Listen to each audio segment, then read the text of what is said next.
Gender. Domestic abuse is often talked about in a gendered manner, but it is important to recognise that victims may be male or female in either same-sex or heterosexual relationships.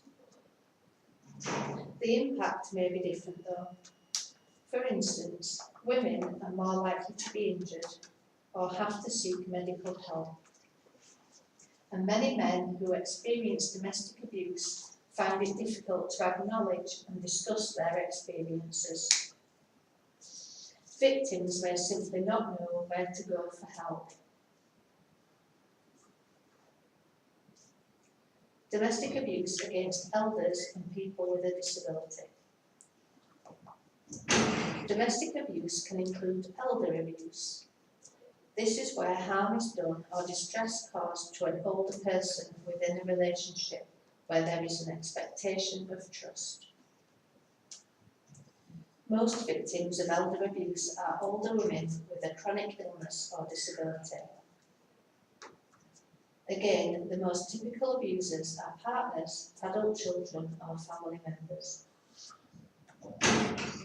Research commissioned by Women's Aid reveals that people with disabilities are more vulnerable to domestic violence and will often face additional difficulties in attempting to access support.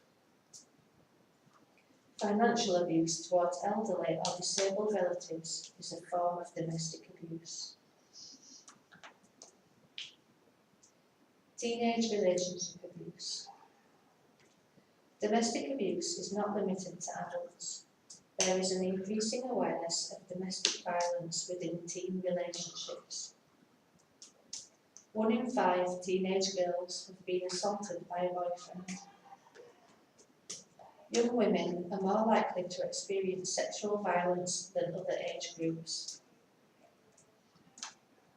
Young women with older partners are at increased risk of victimisation. Recent surveys indicate that 25% of girls and 18% of boys reported some form of physical violence.